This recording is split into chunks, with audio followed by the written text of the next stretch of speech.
Ready.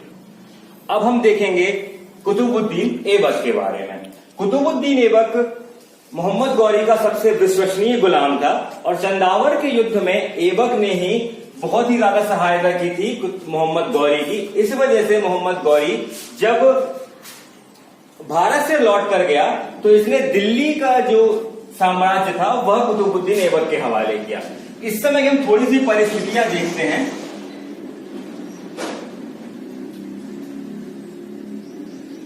हमने देखा था कि मोहम्मद गौरी के सबसे महत्वपूर्ण 4 गुलाम थे। उसमें पहला था कुतुबुद्दीन ऐबक, दूसरा था यालदौज और तीसरा था कुबाचा। इनके बारे में आगे हमें पढ़ना पड़ेगा भी, इसीलिए मैं आपको यहां पर बता रहा हूं। कुबाचा को मुल्तान का एरिया दिया गया, यालदौज को गजनी का एरिया दिया गया और बचा हुआ भारत का हिस्सा हमारे कुतुबुद्दीन ऐबक के पास आया। ये एरिया कहलाया मुल्तान वाला एरिया, ये एरिया कहलाया हमारा गजनी वाला एरिया। जब कुतुबुद्दीन ऐबक को गद्दी पर बैठा तो कुतुबुद्दीन ऐबक के सामने सबसे बड़ी जो समस्याएं थी वो यालदौज और कुबाचा को लेकर थी, क्योंकि यालदौज और कुबाचा भी दिल्ली सल्तनत को हथियाना चाहते थे। इसीलिए कुतुबुद्दीन ऐबक ने इनसे वैवाहिक संबंध बना के रखे। उसने यालदौज की पुत्री से विवाह किया एवं कुबाचा से अपनी बहन का विवाह करवाया। इससे इन दोनों की तरफ से हमें कहीं भी फ्यूचर में कुतुबुद्दीन ऐबक को विद्रोह की समस्या अब नहीं रही। अब हम बात करते हैं कुतुबुद्दीन ऐबक के बारे में। तो कुतुबुद्दीन ऐबक को शुरू बचपन में कुरान खां नाम दिया गया। पहला तथ्यात्मक प्रश्न आपका, कुरान खां, क्योंकि बचपन में ही कुतुबुद्दीन ऐबक कुरान का बहुत ही स्पष्ट तरीके से पाठ करता था। कुतुबुद्दीन ऐबक में ऐबक का अर्थ होता है चंद्रमा का देवता। उसके अलावा दूसरा हमारा तथ्यात्मक चीज आया लाख बख्श। लाख बख्श, लाखों का दान करने के कारण ऐबक को लाख बख्श की उपाधि दी गई। पीत बख्श, हाथियों का दान करने के कारण कुतुबुद्दीन ऐबक को पीत बख्श की उपाधि दी गई। ये 3 पहले तथ्यात्मक चीजें परीक्षा की दृष्टि से महत्वपूर्ण जो ऐबक से संबंधित है। अब अगर हम ऐबक के बारे में बात करें, ऐबक पहला ऐसा सुल्तान था जिसने कभी भी सुल्तान की गद्दी पर नहीं बैठा। वह केवल सिपह सलार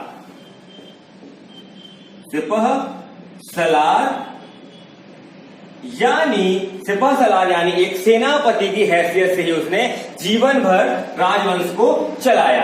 1206 में ऐबक गद्दी पर बैठा था और 1208 में इसे मोहम्मद गौरी के उत्तराधिकारी से दास्ता से मुक्ति प्रदान की गई थी।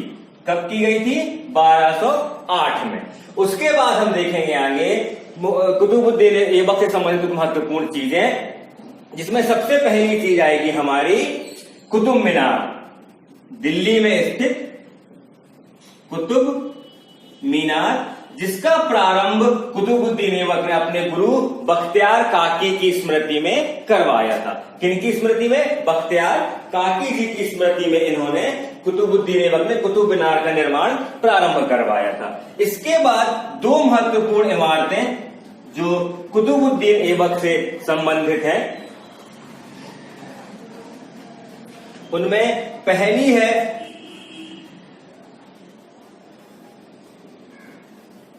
अढ़ाई दिन का झोपड़ा और दूसरी है कुव्वत उल इस्लाम मस्जिद। कुव्वत उल इस्लाम मस्जिद दिल्ली में स्थित है। अढ़ाई दिन का झोपड़ा मस्जिद अजमेर में स्थित है। कुव्वत उल इस्लाम पहले एक विष्णु मंदिर हुआ करता था और अढ़ाई दिन का झोपड़ा एक संस्कृत मंदिर हुआ करता था। इस संस्कृत मंदिर को हमने जब पृथ्वीराज चौहान को पढ़ा था तो मैंने आपको बताया था कि ये चौहान वंश के शासक थे। चौहान वंश के ही एक शासक हुआ करते थे विग्रहराज चतुर्थ, उनके द्वारा यह संस्कृत मंदिर बनवाया गया था। उसके बाद हम देखेंगे अगर कुतुबुद्दीन ऐबक से संबंधित महत्वपूर्ण चीजें, तो हमने अभी तक क्या देख लिया? कुरान खां, लाख बख्श, पीत बख्श, कुतुब मीनार का निर्माण प्रारंभ कराया, जिसे आगे चलकर इल्तुतमिश पूरा करेगा, 2.5 दिन का झोपड़ा और कुव्वत उल इस्लाम नामक मस्जिद बनवाई। 1210 में चौगान या पोलो खेलते हुए कुतुबुद्दीन ऐबक की मृत्यु हो गई थी। कुतुबुद्दीन ऐबक की मृत्यु के बाद अगला उनका उत्तराधिकारी बैठा, वो था आराम शाह। माफ कीजिएगा, यहां मैंने बहराम शाह लिखा है, ये आराम शाह है, आराम शाह। ऐबक के बाद उत्तराधिकारी बैठे आराम शाह। ये बिल्कुल परीक्षा की दृष्टि से महत्वपूर्ण नहीं है, ये मात्र 1 साल के लिए ही बैठे थे। लेकिन चूंकि ऐबक ने इल्तुतमिश को अपने शासनकाल के दौरान बदायूं का शासक बनाया था, तो इल्तुतमिश का यह मानना था कि जैसे गौरी का दामाद और गुलाम ऐबक था, वैसे ही ऐबक का दामाद और गुलाम मैं हूं, इसीलिए दिल्ली की गद्दी पर मेरा अधिकार होना चाहिए। तो अब हम आगे जिसके बारे में देखेंगे वो है हमारे इल्तुतमिश। गुलाम वंश के बारे में एक तथ्य मैं आपको और बता दूं। गुलाम वंश को कई इतिहासकारों ने गुलाम वंश कहना उचित नहीं माना है, इसको ममलुक वंश कहना उचित माना है। ममलुक वंश मानने का तात्पर्य उनका यह था कि गुलाम वंश के जो महत्वपूर्ण शासक हुए, जैसे ऐबक, इल्तुतमिश और बलबन, ये तीनों स्वतंत्र माता पिता से जन्मे थे, इसीलिए इसे गुलाम वंश कहना कतई उचित नहीं होगा। उसके बाद हम देखें, ऐबक के समय पर जिस वंश की स्थापना हुई थी उसे कहा गया कुतुबी वंश। इल्तुतमिश के समय जो हुई थी उसे कहा गया शमसी वंश, और बलबन के समय जो हुआ था उसे कहा गया बलबनी वंश। इसीलिए इन्हें हम गुलाम वंश के अलावा ममलुक वंश के नाम से भी जानते हैं। अब हम बात करेंगे इल्तुतमिश की। इल्तुतमिश वह पहला व्यक्ति था जिसे वास्तविक सुल्तान या वास्तविक संस्थापक कहा जाता है दिल्ली सल्तनत का, जिसका समय पीरियड रहा 1211 से 1230 तक का। इसे वास्तविक सुल्तान 36 तक का, 1236 तक। इसे वास्तविक सुल्तान कहने के पीछे कारण यह है कि बगदाद के खलीफा से, जो हमने कल खलीफा के बारे में चीजें डिस्कस की थी अपने पिछले वीडियो में, तो मैंने आपको बताया था खलीफा की पावर के बारे में। तो इल्तुतमिश पहला ऐसा व्यक्ति था जिसे खलीफा से वास्तविक सुल्तान की उपाधि मिली थी 1229 में। 1229 में उपाधि मिलते ही यह अपनी राजधानी लाहौर से दिल्ली लेकर आया। लाहौर स्थापित ऐबक दिल्ली सल्तनत का पहला सुल्तान था, किंतु इसकी राजधानी क्या थी? इसकी राजधानी थी लाहौर। जब मोहम्मद गौरी के बारे में आपको बता रहा था तो मैंने बताया था कि 1193 में गौरी ने दिल्ली को अपनी राजधानी बनाया था। उसके बाद ऐबक ने दिल्ली को राजधानी ना बनाकर लाहौर को अपनी राजधानी बनाया था। अब इल्तुतमिश पहला सुल्तान बना जिसने 1229 में अपनी राजधानी को लाहौर से दिल्ली स्थानांतरित किया। यह हमारे लिए महत्वपूर्ण प्रश्न है। इल्तुतमिश के गद्दी पर बैठते ही वापस से यालदौज और कुबाचा, जिनके बारे में अभी तक हम पढ़ते आ रहे थे, इनका विद्रोह वापस से प्रारंभ हो गया। इस विद्रोह को दबाने के लिए 1215 में पानीपत का तृतीय युद्ध हुआ, जिसमें हमारे इल्तुतमिश ने यालदौज को हराया, और 1217 में ही मुल्तान के युद्ध में कुबाचा को हराया। इस प्रकार हम देख सकते हैं कि इल्तुतमिश ने यालदौज और कुबाचा के संकट को भविष्य में हमेशा के लिए समाप्त कर दिया। किंतु इसके बाद एक संकट उभर कर आया, 1221 का संकट। 1221 में पहला मंगोल आक्रमण हुआ कौन सा आक्रमण हुआ? पहला मंगोल आक्रमण हुआ हमारे सल्तनत में। लेकिन आप यहां पर यह याद रखिएगा कि मंगोल आक्रमण प्रथम था, किंतु यह लाहौर में था। अभी हमारी राजधानी दिल्ली नहीं बनी थी, तो इसे हम दिल्ली के भीतर मंगोल का पहला आक्रमण नहीं करेंगे, वह आगे होगा।